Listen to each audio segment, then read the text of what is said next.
J'ai commencé à m'impliquer sur le sujet autour de 2004, avant de prendre en charge le dossier. Je suis un ancien biochimiste, ancien prof d'anglais à l'étranger et maintenant je suis AFSEC, animateur vie spirituelle d'engagement communautaire dans les écoles de Trois-Rivières et des environs. En fait, j'étais à peu près à 3 minutes du séminaire Saint-Joseph présentement chez moi. Ce qu'on va faire, je ne sais pas exactement le temps dont on dispose finalement, qu'on commence plus tard, mais c'est de voir un petit portrait de la peine de mort où on se situe présentement en 2021 et de voir à travers ça mon expérience de contact avec des condamnés et d'autres prisonniers qui a beaucoup, évidemment, influencé ma vision des choses et beaucoup m'amené à me questionner et à davantage militer pour cette question. Et désolé en passant pour la mise en page, la mienne était correcte, mais ils l'ont transformé en Google Slide et ça fait des choses un petit peu bizarres sur certaines slides que j'ai remarquées et je n'ai aucun contrôle pour les replacer.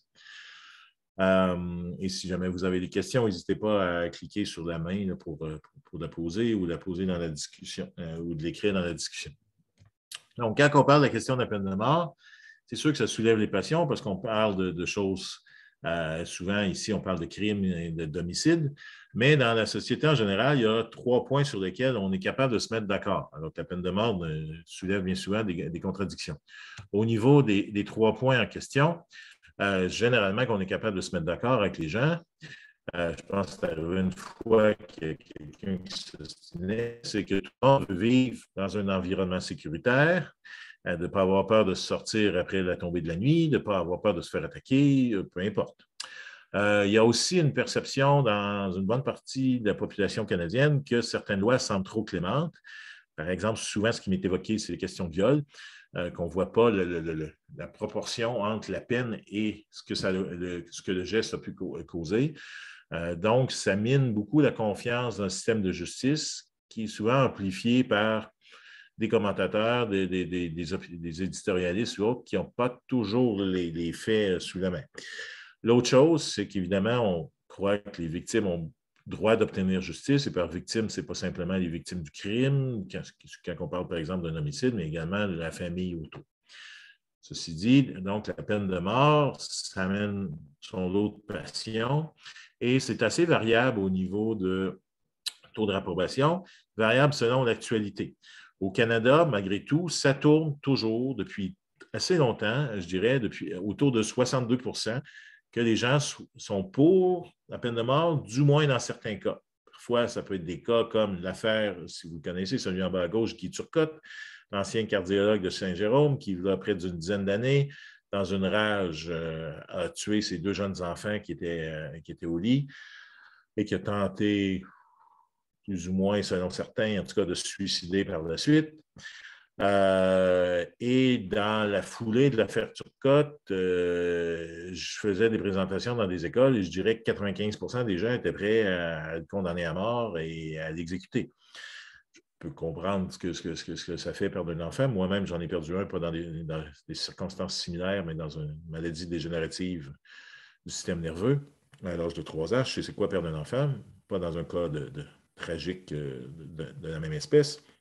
Mais donc, ça influence beaucoup. En fait, au Canada, à ce moment-là, l'opinion était à peu près 62. Au Québec, c'était plus 68, 69. Aujourd'hui, on parle plus de 58 % le dernier sondage qu'on avait eu. Dans d'autres cas, comme des tueurs en série, comme Robert Pickton en Colombie-Britannique, ou des tueurs de masse comme James Holmes au Colorado, qui, il y a une dizaine d'années, rentrait dans un cinéma se prenant pour le Joker à la première de Batman et qui tirait sur tout le monde.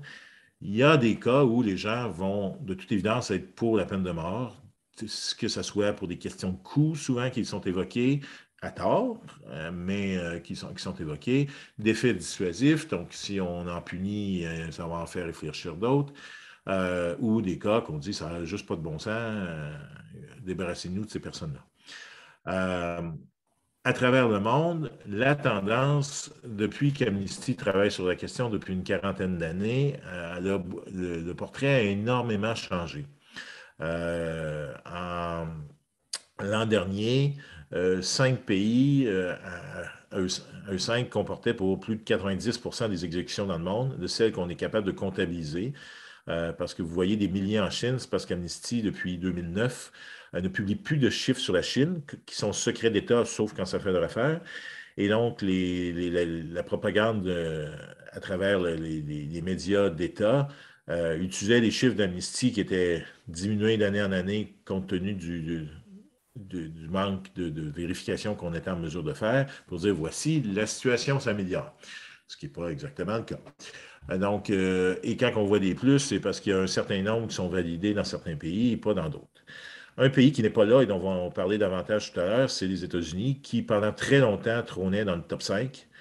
Euh, Par contre, depuis plusieurs années, c'est en grande chute libre au niveau des exécutions. La pandémie y a été pour quelque chose l'année dernière, mais même auparavant, les chiffres sont très différents de ce qu'ils étaient par le passé, tout autant que pour les condamnations à mort, on y reviendra. Dans le monde, depuis qu'Amnesty travaille sur la question, on a passé autour de 1975 à une douzaine de pays qui avaient complètement aboli la peine de mort. À aujourd'hui, plus de 142 pays qui l'ont aboli. Je sais pas, Amnesty est en train de classer le Sierra Leone qui a annoncé récemment justement l'abolition. Donc, c'est un revirement complet. Il y a, bon an, mal an, une vingtaine de pays qui exécutent encore des gens, dans un total d'une cinquantaine de pays qui maintiennent la peine de mort. Mais non, globalement, la tendance est fortement à l'abolition. Et on y reviendra aussi, mais même aux États-Unis, la tendance est, il y a beaucoup d'États américains qui l'ont aboli depuis une quinzaine d'années. Et il y a beaucoup d'États comme celui du Texas qui l'utilisent énormément moins qu'auparavant. On va avoir la chance d'aborder. Quand on parle de la peine de mort, il y a certains pays que c'est un peu du n'importe quoi pour n'importe quel crime.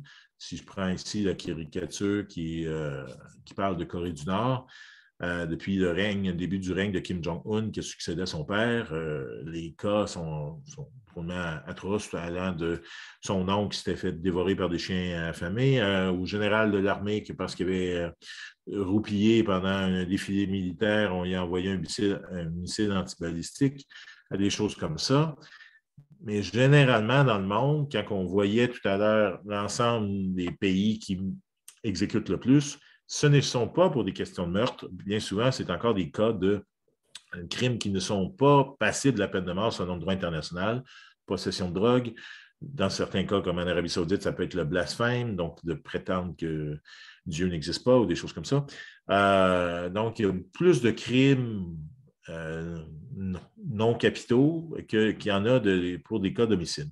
Mais dans le cas qui ont s'intéressé davantage, je vais passer celui-là, là, comme on a perdu un peu de temps, comme aux États-Unis, j'ai oublié d'enlever l'ex-président, j'ai oublié de mettre à jour son titre depuis le temps que je l'utilise, mais quand on parle des États-Unis, on parle strictement de cas d'homicide. La plupart des autres pays, ce ne sont pas le cas, sauf les États-Unis.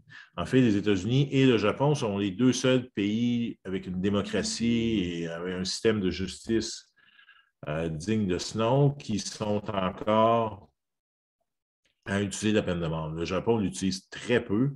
Il y a d'ailleurs, pas plus tard que ces derniers jours, là, un recours par des condamnés qui veulent changer la façon de procéder parce que les condamnés au Japon sont avisés quelques heures auparavant seulement. Ça peut faire des dizaines d'années qu'ils sont dans le couloir. Et tout d'un coup, on vient les chercher et c'est fini là, sans aviser les familles. Mais donc, la majorité des pays se trouvent au Moyen-Orient, se trouvent dans certains pays du sud de l'Asie. Et c'est là que la majorité des exécutions sont faites. Aux États-Unis, comme on peut le voir, la tendance est fortement à la baisse depuis une vingtaine d'années. En fait, c'est aussi le cas pour les condamnations. Si on prend une vingtaine d'années, on parlait d'une centaine d'exécutions, quelques centaines de condamnations. Ces dernières années, on parle gros max d'une cinquantaine de condamnations par année par rapport à une vingtaine d'exécutions. Donc, la tendance est fortement à la baisse et dans certains États, on a complètement arrêté de condamner. On ne fait que vider le couloir de la mort, ni plus ni moins. Aux États-Unis, on avait pris une pause en 1976 pour s'assurer, théoriquement du moins, d'enlever tout ce qui était discrimination raciale, discrimination économique, de fournir des avocats de la défense à ceux qui n'avaient pas les moyens de s'en payer, et éviter donc des erreurs judiciaires irréparables. Paradoxalement, c'est pas plus tard que 12 jours auparavant que plus tard, c'est-à-dire que le Canada a totalement aboli la peine de mort au niveau pour les civils, parce qu'au niveau militaire, ça s'est fait en 98, que la peine de mort a été complètement abolie.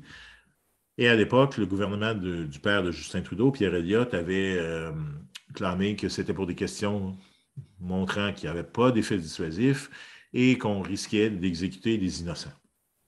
Mais donc, aux États-Unis, on a poursuivi. Il y a eu, depuis 1976, plus de 1600 exécutions.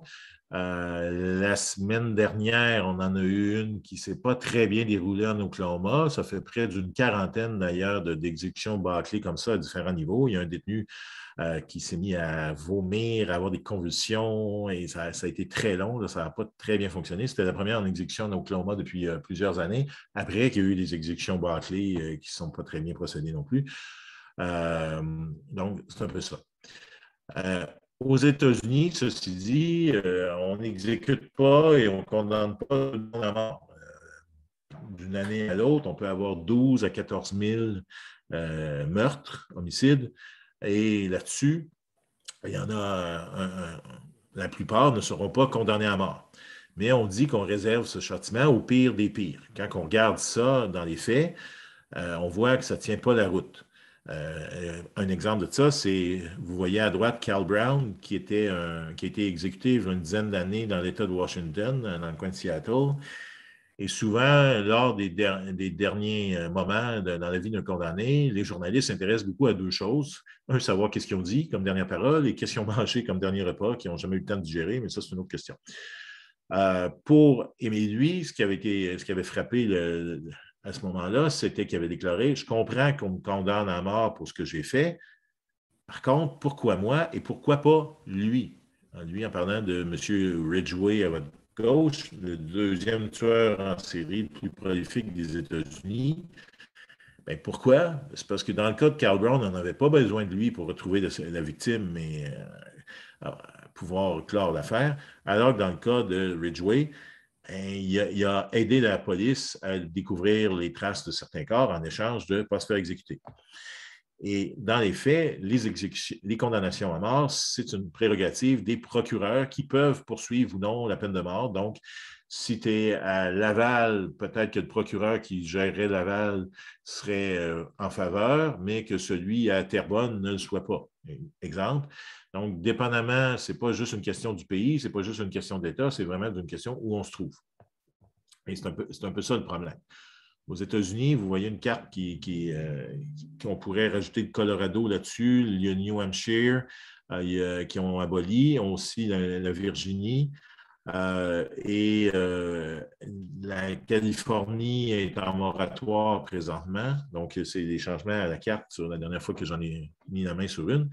Mais c'est le portrait. On voit que la peine de mort est surtout maintenue dans les États du Sud, historiquement avec toute la ségrégation raciale. Et ce qu'on voit aussi quand on parlait d'effets dissuasifs, c'est que les États américains qui ont aboli la peine de mort n'ont pas plus d'homicides. En fait, ils sont tous sous ou égales à la moyenne nationale. Les États qui abolissent le plus sont souvent ceux que le taux d'homicide est plus élevé. Donc, il n'y a aucun effet dans un sens comme dans l'autre. D'ailleurs, au Canada, depuis l'abolition de la peine de mort, ça a chuté de 42 %. Donc, c'était effectivement une bonne raison de l'abolir parce qu'il n'y a pas d'effet dans un sens comme dans l'autre. Et quand on parlait qu'on abolissait la peine de mort pour des raisons de discrimination raciale, de discrimination économique et de défense, un bon exemple de ça, comme on peut voir, c'est au niveau de la question raciale. Le fait est qu'aux États-Unis, il y a comme ce que j'appelle souvent la trifecta de comment s'assurer d'être condamné à mort. Si tu es un Afro-Américain ou un Latino-Américain, que ta victime est blanche et que tu es pauvre, c'est à peu près une garantie que tu vas être condamné à mort s'il y a des preuves suffisantes.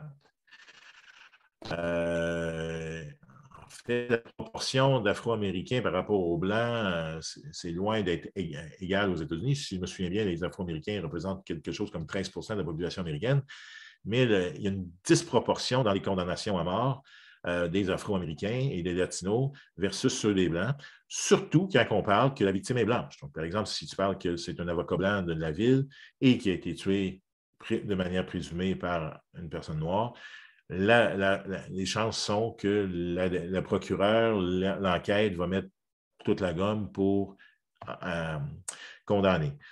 Un exemple parfait de ça, Dwayne Buck, que vous voyez ici.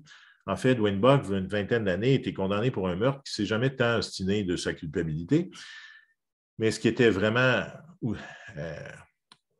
outrageux lors du procès, c'est que l'expert de la couronne qui est venu clore le débat, dans le fond, et convaincre le jury de le condamner à mort, est venu dire, bien, s'il avait été blanc, je n'aurais pas proposé qu'on lui administre la peine de mort parce qu'il y a eu une chance de corriger et de se réhabiliter.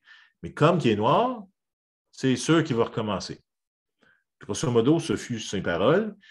Évidemment, son avocat s'est objecté en disant que c'était du racisme pur et simple, même pas voilé, mais ça n'a pas tenu la route. Et ça a pris une vingtaine d'années avant que, si je me souviens bien, c'est en 2018 que la Cour suprême des États-Unis a finalement compris qu'il y avait une question de racisme là-dedans. Et là, aux dernières nouvelles, il était en attente d'une nouvelle sentence, probablement une sentence à vie. Mais tout ça pour dire que la discrimination raciale dans le système judiciaire américain est toujours autant présente qu'elle l'était, donc ça n'a rien changé. Et au niveau de la discrimination économique, quand je me suis rendu compte à quel point ça avait un impact, c'est quand je me suis rendu en 2007 visiter 2 condamnés à mort.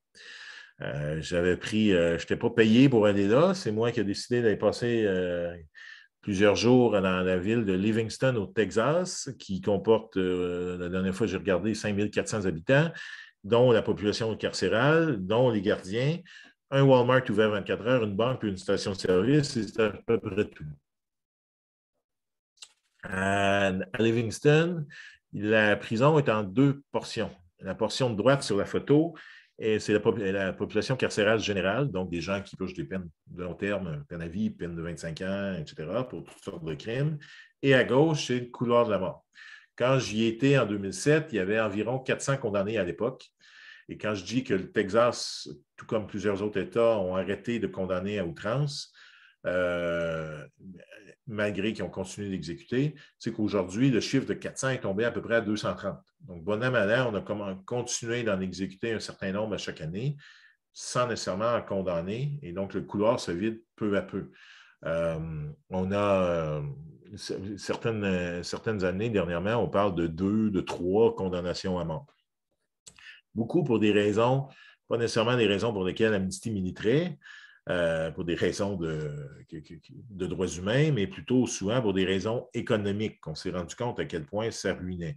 Parce qu'il faut savoir, je ne m'attarderai pas là-dessus aujourd'hui dans le cadre de cette présentation, mais c'est qu'une condamnation à mort aux États-Unis coûte de 2 à 3 fois plus cher qu'une condamnation à prison à perpétuité sans possibilité de libération conditionnelle. Et tout ça est... Dès que le moment, parce que souvent c'est difficile à saisir, c'est dès que le moment que le procureur décide de poursuivre pour la peine de mort, au lieu d'une peine de prison à vie, ça enclenche tout un processus qui, depuis 1976, est très coûteux de défense, de sélection de jury, de processus d'appel, qui n'est pas enclenché dans un cas où on ne demande pas la peine de mort.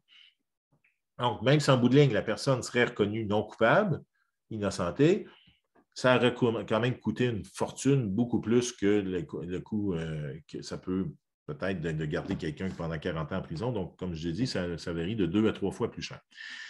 Mais quand je suis arrivé là, un des premiers constats et une des premières choses qui m'ont été transmises, c'est vraiment le niveau de pauvreté des gens qui sont condamnés à mort. En fait, selon une vieille étude d'Amnesty qui est toujours d'actualité, c'est que 95% des condamnés à mort aux États-Unis n'avaient pas les moyens de se payer un avocat. Donc, oui, on va te fournir un avocat, mais ce n'est pas nécessairement un avocat qui est compétent pour le faire. Certains avocats, et ce n'est pas des blagues, il y en a qui étaient sous au procès, il y en a qui ont dormi pendant le procès, et quand le condamné, il y en a un d'ailleurs qui est toujours dans le couloir là-bas, qui s'était ostiné parce que son avocat dormait pendant son procès.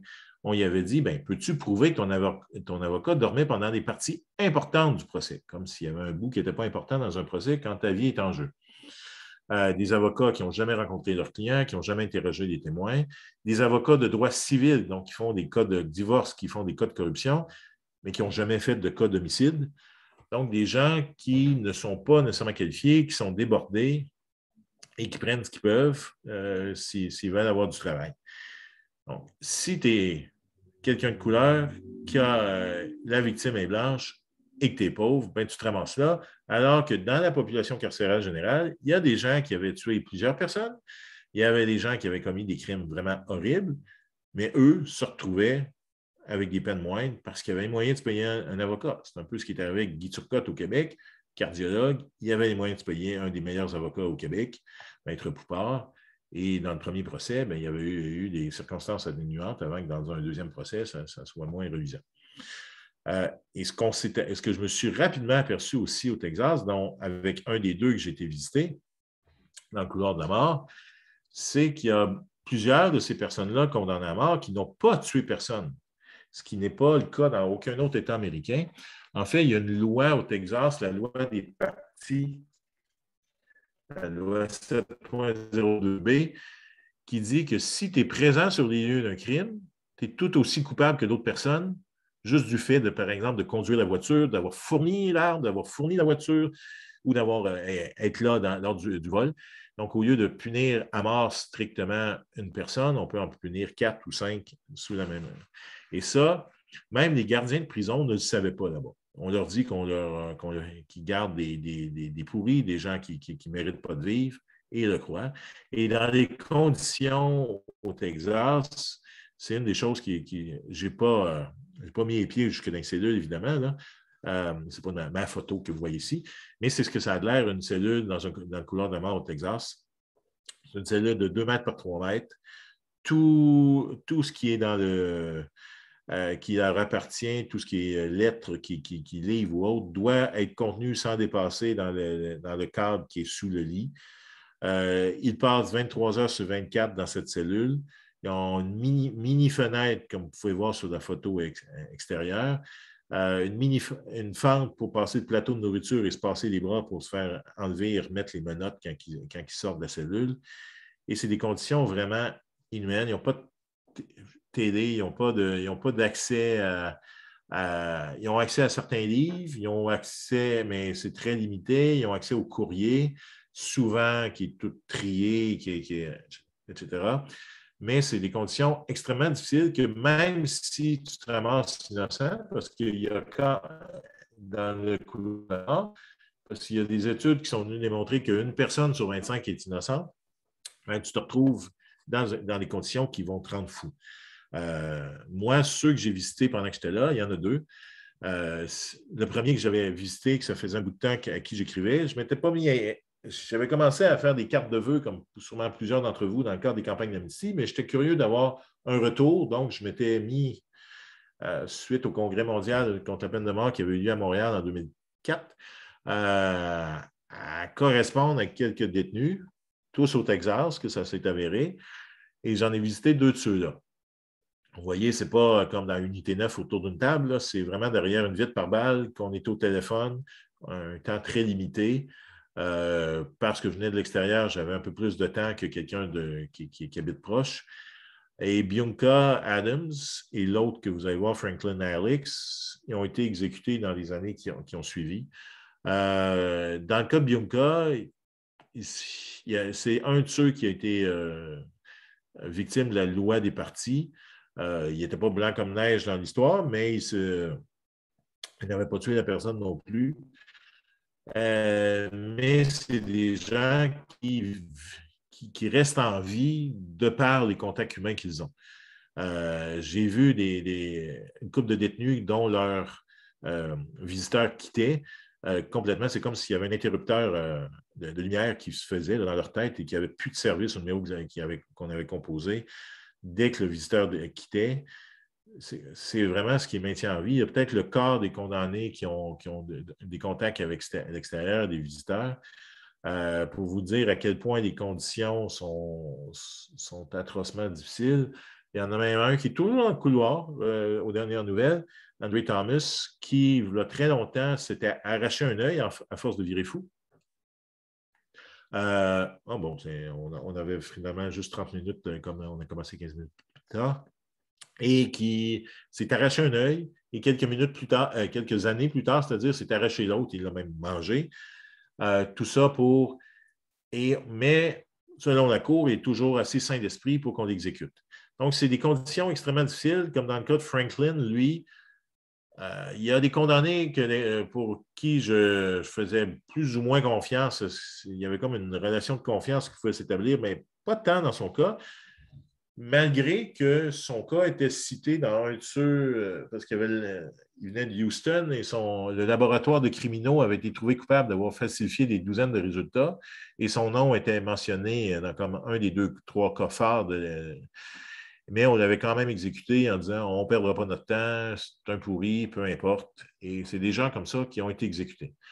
Au fil du temps, comme on n'a pas beaucoup de temps, là, de toute évidence, j'ai rencontré et j'ai eu des contacts avec plusieurs condamnés qui ont été exécutés par la suite. Présentement, je corresponds avec 3-4 détenus, mais aucun qui est condamné à mort. Je dois dire que après avoir... C'est pas que coupable ou non que je milite pour que ces gens-là s'en sortent, parce que ce que je fais là n'a pas de lien avec mon rôle de coordonnateur d'Amnesty, dans le sens que ce n'est pas dans le cadre de mes fonctions que je le fais. Mais reste que ça vient de drainer émotionnellement. Et quand le dernier auquel je correspondais, qui lui était en Floride et qui était probablement innocent, là, il était là depuis une trentaine d'années, c'est venu me brasser beaucoup et à force de voir des exécutions bâclées, de voir à quel point les choses ne fonctionnent pas comme elles le devraient, ça a forgé évidemment mon militantisme, pas pour évidemment vider le couloir et tout relancer ces gens-là, mais abolir la peine de mort, car non seulement pour les raisons que je vous disais tout à l'heure, mais on voit l'impact que ça a tant sur eux que sur leur famille, tout autant que les familles des victimes. Ici, voici Kenneth Foster, qui lui est encore en vie. C'est le seul au Texas qui a pu être, pas innocenté, mais qui a eu sa peine commuée, je voulais dire. Et 15 ans plus tard, il est encore dans le couloir. Il n'est plus dans le couloir, je veux dire, mais il a été, depuis 2007, sa peine a été commuée en peine de prison à vie. Sa fille, qui est maintenant rendue adulte, bien, l'absence du père a grandement contribué à elle-même à avoir des soucis, à devoir subir tout ce que la famille a subi dû au fait que son père, qui d'ailleurs a été condamné sur la loi des partis, il n'a pas tiré sur personne, il conduisait une voiture, ça a comme impact. Donc, tous ces témoignages, tous ces contacts ont beaucoup forgé la façon que je milite au fil des années. Des gens qui s'en sont sortis, mais même quand on les innocente, comme dans le cas d'Harold Wilson ici, qui avait été innocenté en 2006 en Pennsylvanie, qu'on avait laissé sortir littéralement avec 60 cents et du linge sur le dos en plein milieu du mois de novembre, à ce temps-ci de l'année, après 18 ans, qui avait été condamné par erreur, qui est décédé l'an dernier, mais que pendant des années, on a tenté de l'aider parce qu'il était encore considéré de par la société comme quelqu'un qui ne méritait pas d'avoir une deuxième chance, même si c'était une erreur judiciaire. C'est sûr que ça renforce le sentiment de militer pour l'abolition de la peine de mort. Je vais juste, comme je pense qu'il reste une minute, je vais juste clore. Au fil du temps, il y a 186, en guillemets, chanceux qui ont été libérés parce que la plupart de ces gens-là ont d'autres problèmes une fois sortis. La plupart n'ont pas eu c'est-à-dire de montant compensatoire, n'ont pas eu de soutien plus qu'il faut. Il y a une seule femme dans le lot, d'ailleurs, sur les 186, mais c'est des gens qui sont ceux qui ont pu avoir de l'aide externe, mais combien ne l'ont pas eu? Et en bout de ligne, excusez là, avec le 15 minutes en moins, ça fait la différence. En bout de ligne, est-ce qu'on obtient justice en appliquant la peine de mort? Bien, celui qui est en mesure le plus, je pense, de témoigner, c'était le juge en chef de la Cour suprême des États-Unis, décédé il y a plusieurs années, John Paul Stevens, qui, lorsqu'il avait ramené la peine de mort en 1976, c'était lui qui était en charge, mais quand il a pris sa retraite il y a plusieurs années, on lui avait demandé s'il y avait une décision qu'il regrettait au fil du temps, et il avait dit c'est celle de ramener la peine de mort parce que c'est irréversible et que tant que ça sera administré par des humains, bien, il y aura des failles, on aura des erreurs d'analyse de preuves, des erreurs de policiers corrompus par moment, de juges qui, pour se faire élire, vont fermer les yeux sur des preuves erronées et tout un paquet de problèmes. Donc, si on veut obtenir justice, si on veut éviter les erreurs irréparables et pour vraiment soutenir les familles en leur fournissant des fonds et non pas en envoyant ceux-ci pour punir quelques individus, bien, l'abolition de la peine de mort est une évidence selon Amnesty et selon moi. Si vous avez des questions, désolé pour le peu de temps qu'on avait, vous pouvez aller consulter le site. Vous voyez le site ici, c'est strictement le site qui est consacré à la peine de mort d'Amnesty. Donc, alors que sur le site principal, il y a un petit encart, là, c'est très, très développé. Vous pouvez nous suivre aussi sur Facebook ou sur Twitter pour toute l'actualité, toutes les actions. Puis, si jamais il y a des questions, n'hésitez pas à me contacter.